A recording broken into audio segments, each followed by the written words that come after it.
Okay students, अभी तक हमने यूरोप में राष्ट्रवाद पढ़ा था। राष्ट्रवाद क्या था और कैसे ये यूरोप में फैला, कहाँ से शुरू हुआ, फ्रांस से शुरू हुआ, फिर कैसे ये जर्मनी, इटली और दूसरे दूसरे ब्रिटेन अलग अलग राज्यों में फैला, कैसे वो राज्य स्वतंत्र हुए, कैसे उनमें एक राष्ट्र की भावना जागृत हुई, कैसे राजतंत्र खत्म होकर लोकतंत्र आया और वापस से राष्ट्रवाद साम्राज्यवाद में बदल गया। अब हम बात करेंगे भारत में राष्ट्रवाद की। जैसे आपने देखा कि यूरोप में आधुनिक राष्ट्रवाद के साथ ही राष्ट्र राज्यों का भी उदय हुआ। इससे अपने बारे में लोगों की समझ बदलने लगी। वे कौन है, उनकी पहचान किस बात से परिभाषित होती है, ये भावना बदल गई। उनमें राष्ट्र के प्रति लगाव का भाव पैदा होने लगा। नए प्रतीकों, नए चिन्हों, नए गीतों और विचारों ने नए संपर्क स्थापित किए। वहां पर लोग अपनी पहचान राष्ट्र के रूप में करने लगे। ये हमारा प्रतीक चिन्ह है, ये हमारा झंडा है, अगर ऐसा फ्लैग है तो ये पूरे राष्ट्र को प्रदर्शित करता है, ये पूरे उस एरिया के लोगों की पहचान बन गया।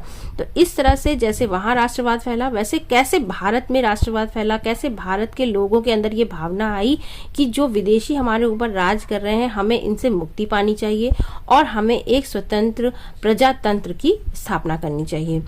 तो दूसरे उपनिवेशों की तरह भारत में भी आधुनिक राष्ट्रवाद के उदय की परिघटना उपनिवेशवाद विरोधी आंदोलन के साथ गहरे तौर पर जुड़ी हुई है। उपनिवेशवाद, किसका उपनिवेशवाद? यहाँ पर ब्रिटिश शासन का राज था। यानी कि उपनिवेश क्या होता है? वहाँ औद्योगिक, इंग्लैंड में क्या था, औद्योगिक क्रांति आ गई थी। औद्योगिक क्रांति आने की वजह से वहाँ बहुत तेजी से मार्केट डेवलप हुई, यानी कि नए नए उद्योग डेवलप हुए। अब वो नई चीजें बना रहे थे, उसे बेचने के लिए मार्केट भी तो चाहिए, और कच्चा जो माल होता है जिससे वो चीजें बनती हैं, रॉ मटेरियल, उसके लिए भी तो उन्हें एरिया चाहिए। इसके लिए वो इंग्लैंड में ही कितना अपने चीजों को बेच पाएंगे, अगर कई मिले हैं तो कितना अपने सामान को बेचेंगे। इसके लिए वो अपने देश से बाहर निकले और अलग अलग जगह पर उन्होंने मार्केट बनाई। एक मार्केट उन्होंने भारत में भी बनाई। पहले वो भारत जब आए तो वो इसी उद्देश्य से आए थे कि हम यहाँ एक फैक्ट्री डालेंगे, हम यहाँ व्यापार करेंगे, आपसे अपने सामान की अदला बदली करेंगे। इसलिए यहाँ पर जो मुगल शासक थे उन्होंने परमिशन दे दी कि ठीक है, ये एक कंपनी है, ये यहाँ बिजनेस करना चाहती है। जैसे आज के समय में कई कंपनियां हैं जिसमें विदेशी कंपनियां भी हमारे यहाँ हैं, वो बिजनेस करती हैं। वैसे ही सेम वैसा ही कॉन्सेप्ट था, इसलिए लोगों को इतना शंका नहीं हुई। लेकिन क्या हुआ, बाद में जो इंग्लैंड की जो कंपनी थी, ईस्ट इंडिया कंपनी थी, उसने ये रियलाइज किया, उसका लालच बढ़ गया। उसने ये रियलाइज किया कि यहाँ पर अलग अलग छोटे छोटे से प्रांत हैं, छोटे छोटे से राज्य हैं, उनके अलग अलग राजा हैं, इनमें कोई एकता नहीं है। वो सिर्फ अपने राज्य के बारे में सोचते हैं, अपने शासन के बारे में सोचते हैं, पड़ोसी में कुछ भी हो उससे कोई मतलब नहीं। उन्होंने इसी चीज का फायदा उठाया और धीरे धीरे करके सबको कमजोर करके, लड़ा भिड़ा के, फूट डालो शासन करो नीति से सब पूरे भारत पे नहीं, फिर भी अधिकांश राज्यों पे, अधिकांश एरिया पे भारत की अपना शासन कर लिया, अपने रूल और रेगुलेशन लागू कर दिए। वो धीरे धीरे जो कंपनी आई थी, जो बिजनेस करने आई थी, वो धीरे धीरे हमारे ऊपर शासन करने लगी। तो अभी इससे पहले 1920 से पहले का इतिहास हमने पिछली क्लासेस में पढ़ा था। अब हम आगे पढ़ेंगे, 1920 के आगे का इतिहास पढ़ेंगे, जिसमें हम क्या पढ़ेंगे, असहयोग आंदोलन और सविनय अवज्ञा आंदोलन के बारे में पढ़ेंगे और कैसे कांग्रेस ने इन आंदोलनों को आगे बढ़ाया, गांधी जी की क्या भूमिका थी और लोगों ने इन आंदोलन को अपने अपने हितों के अनुसार कैसे लिया। क्योंकि हर किसी के लिए आजादी का अलग अलग मायना था, क्योंकि हर किसी की परिस्थितियां अलग अलग थी।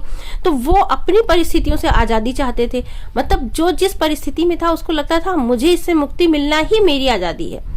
ठीक, तो कैसे लोग यूनाइट हुए, कैसे लोगों ने अपना एक ही कॉन्सेप्ट समझा और अंततः भारत को आजादी मिली, ये आगे हम पढ़ते हैं। तो सबसे पहले हम ये पढ़ते हैं कि पहला विश्व युद्ध, खिलाफत और असहयोग। सबसे पहले आता है पहला विश्व युद्ध। पहला विश्व युद्ध और भारत का क्या कनेक्शन है?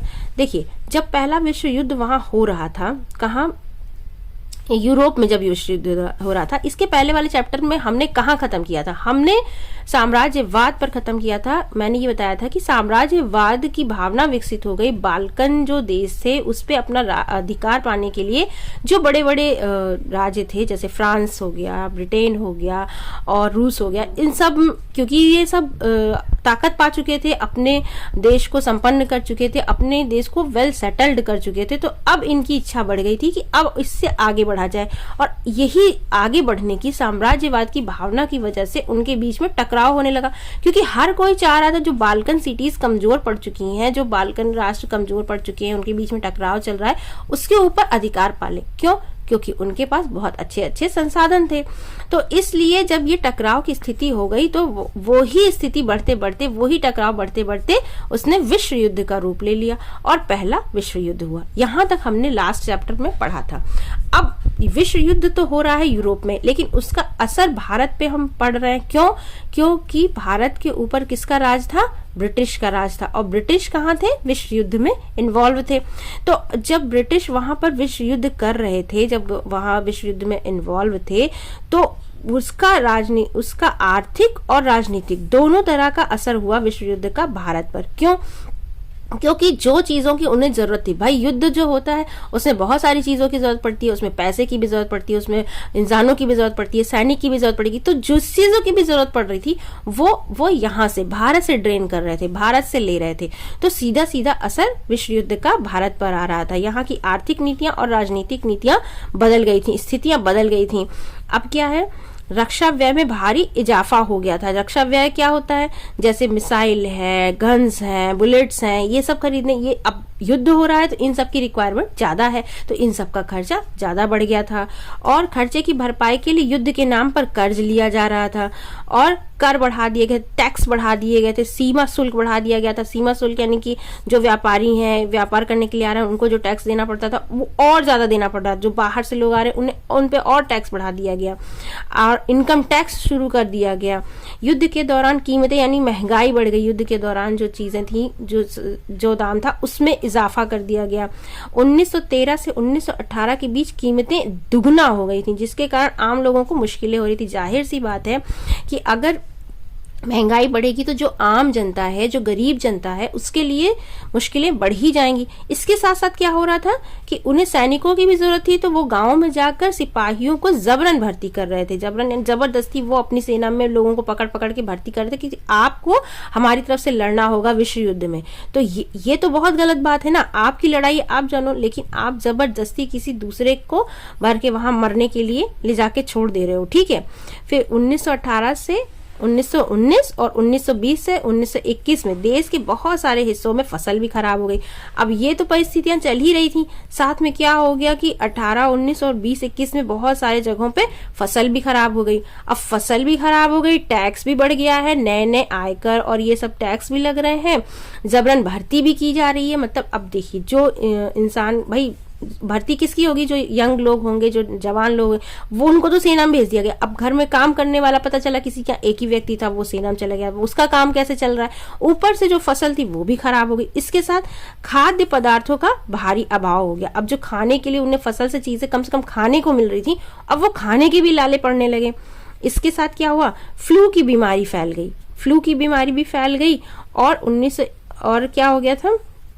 1921 में जनगणना हुई थी, जिसमें ये पता चला कि महामारी और भुखमरी के कारण कम से कम 120 से 130 लाख लोग मर गए थे। ठीक है। कुछ लोग तो भूखमरी से मर गए कि उन्हें खाने को ही नहीं मिला, और कुछ बीमारी से मर गए।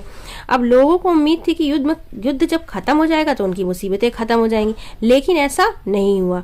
फिर क्या हुआ? जब सारी मुसीबतें नहीं खत्म हुई और लगातार उनके ऊपर प्रेशर बना ही रहा, क्योंकि भाई युद्ध के बाद कैसे मुसीबतें खत्म हो जाएंगी? युद्ध के बाद भी तो जो भले ही ब्रिटेन जीत गए थे, ब्रिटेन जो मित्र राज्य थे उनमें शामिल था ब्रिटेन, और इनकी जीत हुई। अब दो पक्ष होते हैं ना लड़ाई में, तो जो कुछ केंद्र शक्तियां थी वो, और कुछ मित्र राष्ट्र थे, ये हम विश्व युद्ध वाले चैप्टर में पढ़ेंगे। तो जो मित्र राज्य थे उसमें ब्रिटेन था, तो ये वाला पक्ष जीत गया जिस पक्ष में ब्रिटेन था। लेकिन जीतने के बाद भी युद्ध जब होता है तो क्षति तो होती ही है, नुकसान तो होता ही है। तो ये तो है नहीं कि जैसे युद्ध बंद हुआ वैसे ही सारी चीजें नॉर्मल हो जाएंगी, नॉर्मल तो नहीं हो सकती। और जो आम जनता है वो इतनी ज्यादा गरीब हो गई थी, बिना खाए मर रही थी। हाँ, तो अब आंदोलन होना तो स्वाभाविक सी बात थी, लेकिन लोग कैसे आंदोलन करते, उस आंदोलन का रूप क्या होता? तो उस समय एंट्री होती है कहानी में गांधी जी की। गांधी जी कहाँ थे इससे पहले? इससे पहले वो दक्षिण अफ्रीका में थे, पढ़ाई करने गए थे। वहां पर क्या था? नस्ल भेद चल रहा था। वहां की सरकार के खिलाफ भी गांधी जी ने ऐसा ही सत्याग्रह किया था। यानी सत्याग्रह क्या चीज होती है? सत्याग्रह मतलब होता है कि आप किसी से आग्रह कर रहे हो, आप अगर सही हो, सत्य है, आपकी बात सही है, सत्य है, तो आप उसको आग्रह से दूसरे को कन्विंस कर रहे हो। ठीक है, जैसे गांधी जी ने क्या कहा कि अगर कोई आपके एक गाल पे चाटा मारे तो आप दूसरा गाल आगे कर दो। क्यों? मतलब वो ये चाहते थे कि जो आपके ऊपर अत्याचार कर रहा है उसको खुद उसकी अंतरात्मा से उसको एहसास दिलाना कि वो गलत कर रहा है। ठीक, तो अगर आप उसको खुद एहसास दिला देते हो कि वो गलत कर रहा है, उसकी आत्मा खुद ये कहती है कि वो गलत कर रहा है, तो फिर वो आपके साथ गलत नहीं करेगा और इसमें कोई हिंसा भी नहीं होगी। ठीक, तो इसी को कहते हैं सत्य आग्रह, यानी कि आप सही हो, उस चीज का आप आग्रह करो, उस चीज को आप अगले को कन्विंस कराओ शांतिपूर्ण तरीके से, अहिंसा के तरीके से। इसी को कहते हैं सत्याग्रह। ठीक, तो इसी तरीके से दक्षिण अफ्रीका में गांधी जी ने सत्याग्रह करके, शांतिपूर्ण प्रदर्शन करके वहां की सरकार को मजबूर किया। किस लिए? कि वो नस्ल भेद जो था उसे खत्म करे। गोरे काले में जो वो भेद करती थी, जो गोरे लोग होते हैं उनको ज्यादा फैसिलिटीज थी, काले लोगों को कम, तो वो चीजें उन्होंने वहां खत्म की कि ये गलत चीज है, सबको समान अधिकार मिलना चाहिए। अब 1915 में, जनवरी 1915 में गांधी जी अपने देश लौट के आए और जब यहाँ आए तो यहाँ भी उन्होंने यही हालत देखी कि यहाँ उनकी जनता बहुत परेशान है।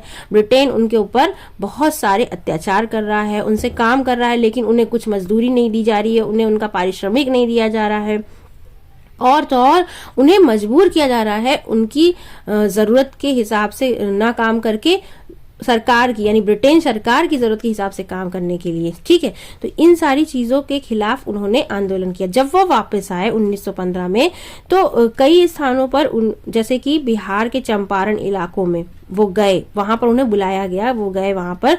तो वहां क्या था, बागान व्यवस्था के खिलाफ किसान संघर्ष कर रहे थे। वहां पर क्या था, बिहार के चंपारण में क्या था कि अंग्रेजों ने ये रूल बनाया हुआ था कि आपको नील की खेती करनी है, 1/3 आपका जो खेत है उस पर नील की खेती ही करनी है। नील की खेती, चलो ठीक है, नील की खेती में क्या प्रॉब्लम थी भाई, किसान थे, उन्हें किसी न किसी चीज की तो खेती करनी ही थी, लेकिन प्रॉब्लम ये थी कि जो नील की खेती होती है उससे जमीन बहुत खराब होती है।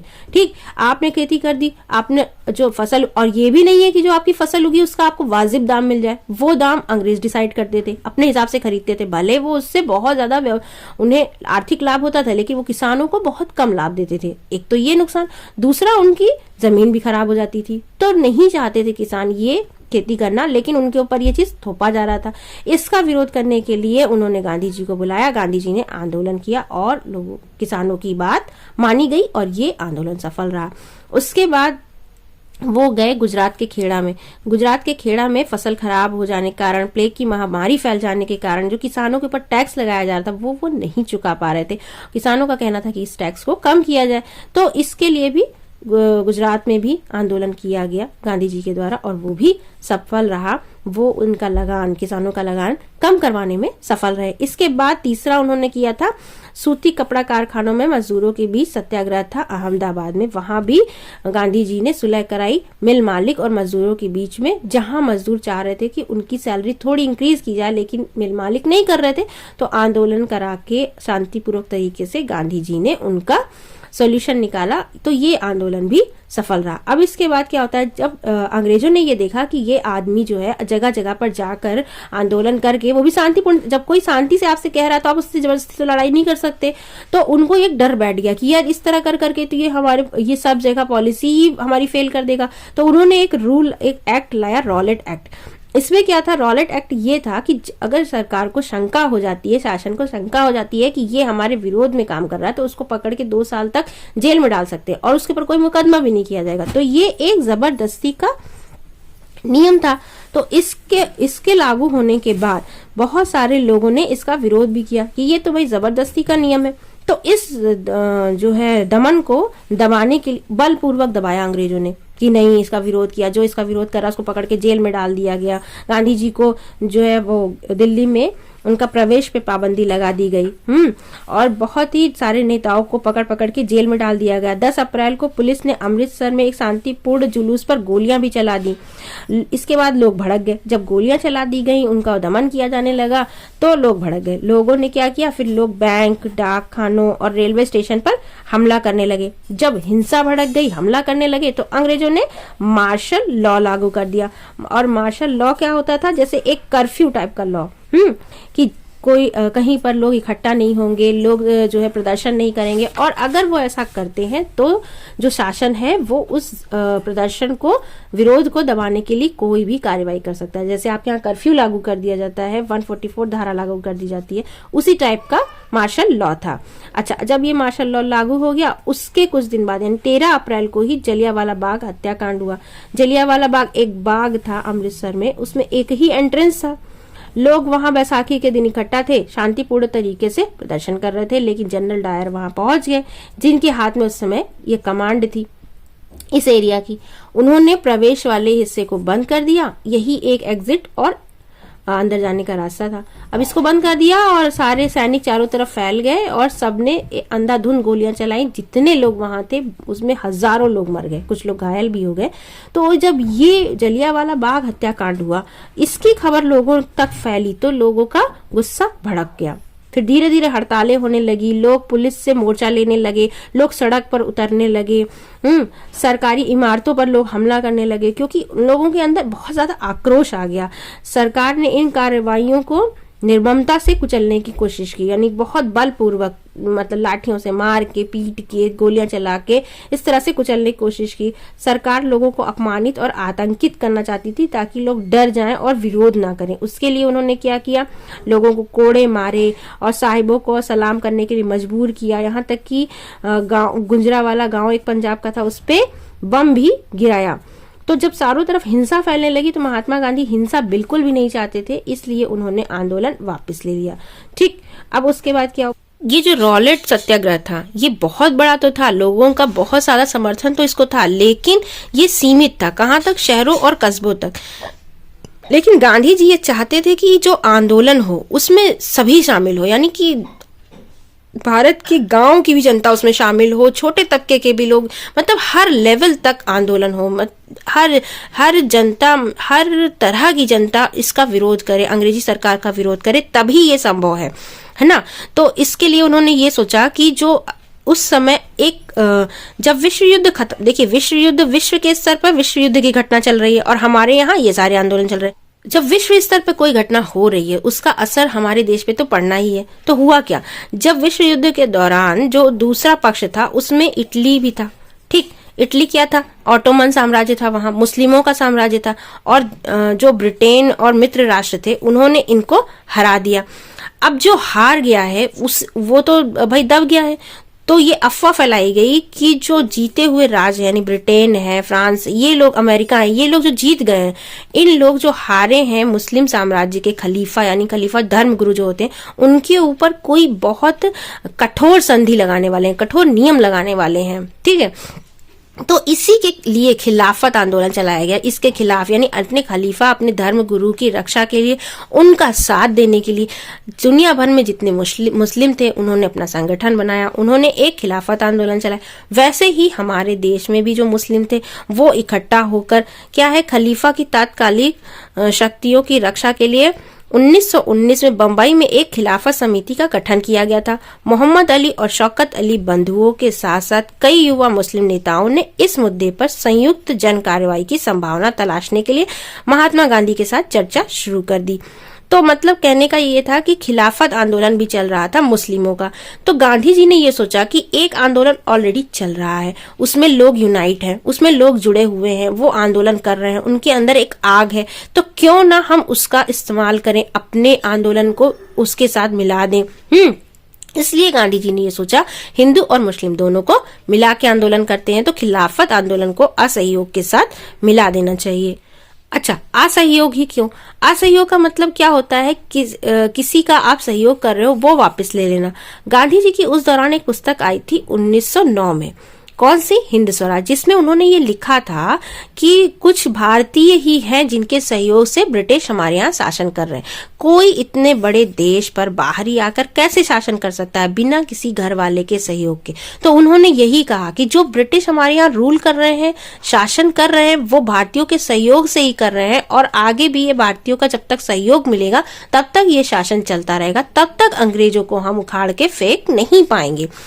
इसलिए अगर हम चाहते हैं कि अंग्रेजों का हम बहिष्कार करें तो अंग्रेजों से हमको अपना सहयोग वापस लेना चाहिए, इसलिए असहयोग आंदोलन चलाना पड़ेगा।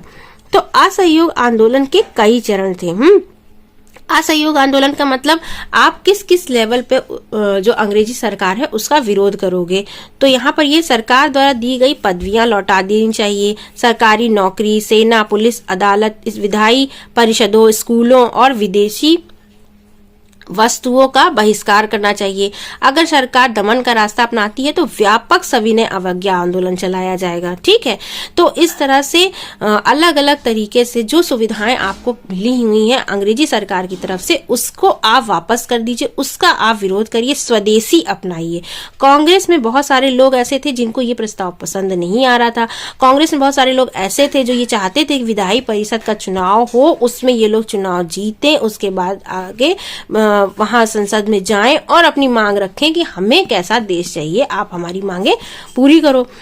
अब इस तरह से बहुत दिनों तक विरोध चला, लेकिन अंततः 19 दिसंबर 1920 में कांग्रेस के नागपुर अधिवेशन में एक समझौता हुआ जिसमें असहयोग कार्यक्रम को स्वीकृति मिल ही गई। अब आगे असहयोग आंदोलन कैसे चला? असहयोग के भीतर अलग अलग धाराएं थी। अब क्या था कि जो असहयोग आंदोलन तो शुरू हो गया, लेकिन जो अलग अलग परिस्थिति में लोग थे उन्होंने अपने तरीके से इस आंदोलन को समझा। ठीक, कैसे? शहर के लोगों ने इसे अलग तरीके से समझा, गांव के लोगों ने अलग तरीके से समझा, मजदूरों ने इसे अलग तरीके से लिया। हर कोई की परिस्थिति अलग थी, तो हर किसी के लिए आजादी के मायने अलग थे, आजादी के अर्थ अलग थे, और चाहिए तो आजादी थी। नारे में तो यही आता था, जो आवाहन किया जाता था उसमें यही बताया जाता था कि हमें आजादी चाहिए, हमें आजादी चाहिए। तो जो जिस रूप में गुलाम था वो यही तो समझेगा कि मुझे अपने इस रूप से आजादी मिल जाएगी अगर मैं विरोध करता हूं, है ना।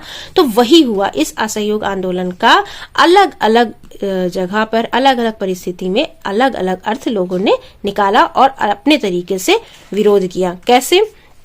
शहरों में आंदोलन। अब शहरों में क्या हुआ, जो मध्य वर्ग के लोग थे उन्होंने, जैसे स्कूल, जो बच्चे थे उन्होंने स्कूल कॉलेज जाना छोड़ दिया, जो मास्टर थे और जो टीचर थे उन्होंने पढ़ाना छोड़ दिया।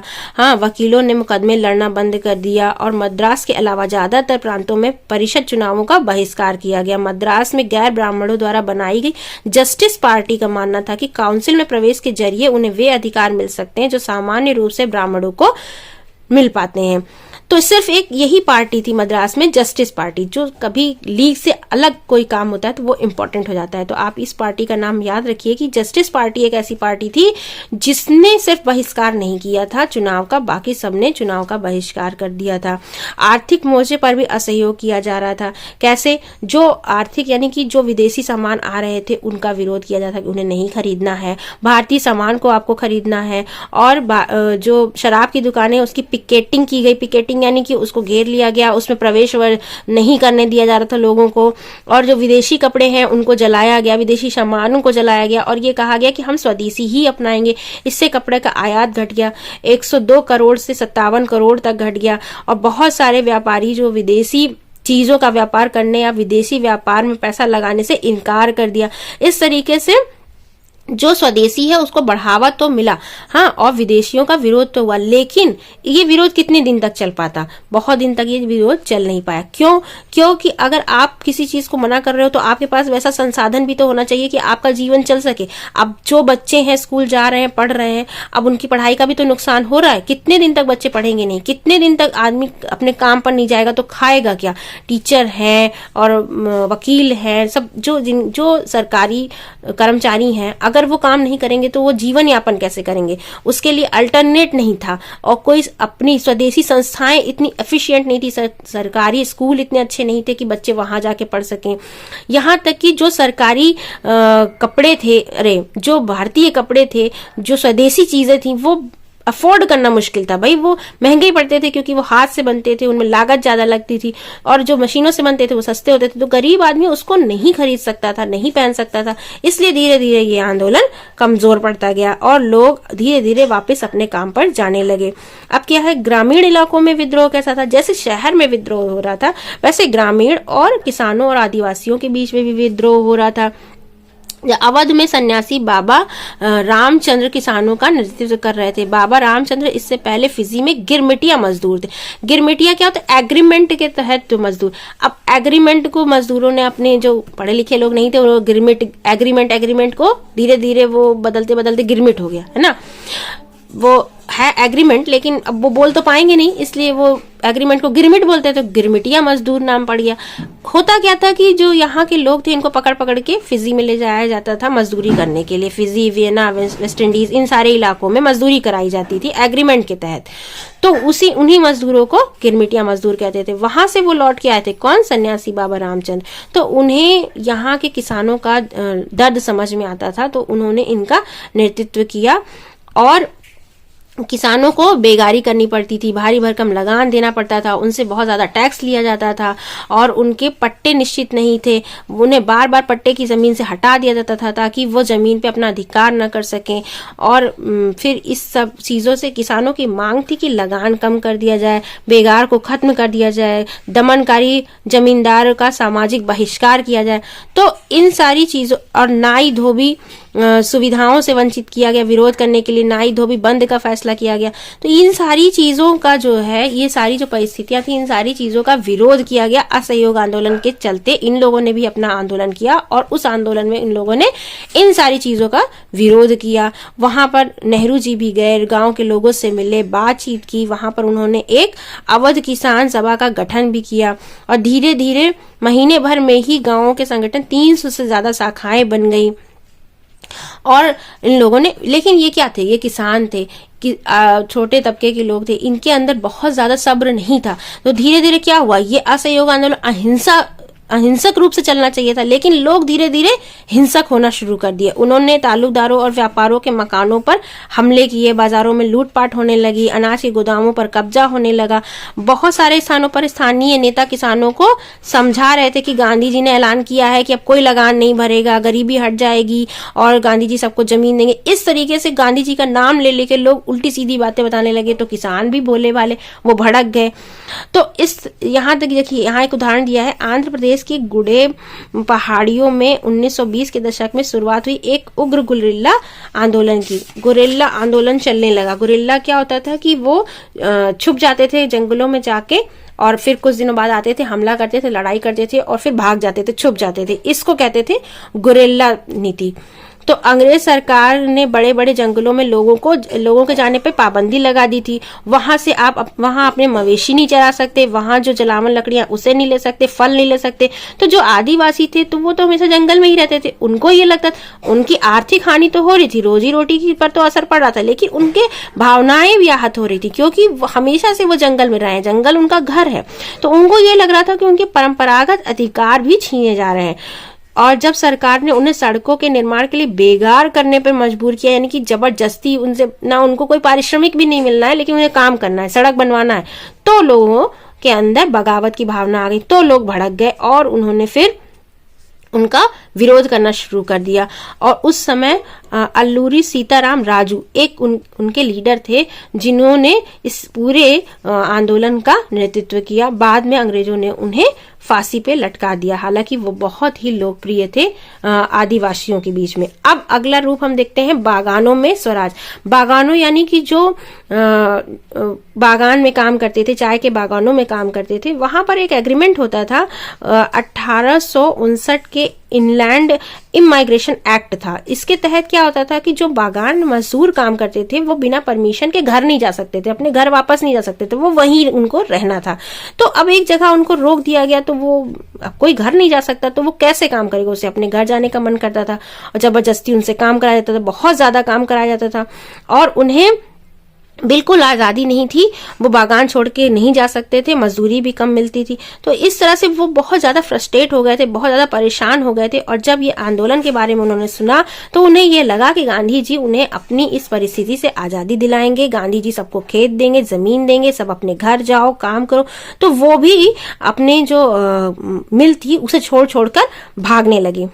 कि अब तो गांधी राज आने वाला है, गांधी जी आ गए हैं, हमारे लीडर आ गए हैं, हमें स्वतंत्र भारत मिल जाएगा। इस तरीके से उन्होंने इस चीज को समझा और वो मिल छोड़ के भाग गए। लेकिन उस समय क्या चल रहा था? विरोध चल रहा था, रेलगाड़ियां बंद थी, डाकघर बंद थे, सब जगह विरोध चल रहा था। तो वो भाग तो गए लेकिन अपने घर तक पहुंच नहीं पाए, क्योंकि ट्रेन नहीं चल रही थी, कोई साधन नहीं मिल रहा था। तो पुलिस ने उन्हें वापस से पकड़ लिया और खूब मारा, उनकी बहुत बुरी तरह से पिटाई की। और सारी जो उनकी अपेक्षाएं थी वो धीरे धीरे कम हो गई। इन स्थानीय आंदोलनों की अपेक्षाओं और दृष्टियों को कांग्रेस के कार्यक्रम में परिभाषित नहीं किया गया था। इस तरीके से नहीं सोचा गया था कि ये सारी चीजें होंगी, लेकिन हर तरह के, हर तबके के लोगों ने अपने अपने तरीके से आंदोलन को परिभाषित कर लिया। उन्होंने तो स्वराज शब्द का अपने अपने हिसाब से अर्थ निकाल लिया था।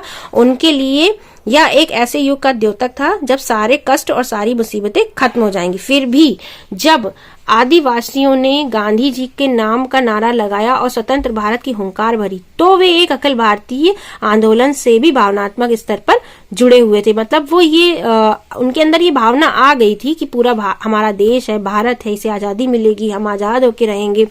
ठीक है। जब वे महात्मा गांधी का नाम लेके काम करते थे या अपने आंदोलन को कांग्रेस के आंदोलन से जोड़कर देखते थे, तो वास्तव में एक आंदोलन का अंग बन जाते थे जो उनके इलाके तक ही सीमित नहीं था। तो इस तरह से आपने देखा कि भले ही अलग अलग लोगों ने अलग अलग तरीके से आंदोलन का अर्थ निकाला, अलग अलग तरीके से उन्होंने विरोध किया, लेकिन जब वो आंदोलन में शामिल होते थे, जब वो गांधी जी का नाम लेते थे, अपने एक लीडर का नाम लेते थे, तो वो एक ही भावना से, आंदोलन की, स्वतंत्र भारत की भावना से एक दूसरे से जुड़ जाते थे। तो अब तक हमने ये पढ़ा कि कैसे भारत में राष्ट्रवाद की भावना उत्पन्न हुई कि भारत को भी एक स्वतंत्र राष्ट्र चाहिए। हालांकि ये बहुत पहले से चली आ रही थी, लेकिन अभी तक लोग अपने अपने स्वार्थ के लिए ही लड़ रहे थे, अपने देश के लिए नहीं लड़ रहे थे। लेकिन अब जब गांधी जी आए तो उन्होंने लोगों को बांधना शुरू किया। सिर्फ शहरी, कस्बों, मध्य वर्ग, शिक्षित वर्ग को ही नहीं, किसानों, मजदूरों और नीचे तबके के लोगों को भी उन्होंने आंदोलन में शामिल किया। असहयोग आंदोलन चलाया। यानी कि अभी तक क्या है, लोग विरोध करते थे, लड़ाई करते थे, लड़ लड़ के, और क्या होता था, उनका दमन कर दिया जाता था, उन्हें मार दिया जाता था। लेकिन अब गांधी जी ने एक अलग तरीका विरोध करने का बताया लोगों को, शांतिपूर्ण तरीके से, अहिंसा के रास्ते से, सत्याग्रह के रास्ते से। तो अब तक की हमने ये कहानी देखी कि कैसे लोगों ने असहयोग आंदोलन को आगे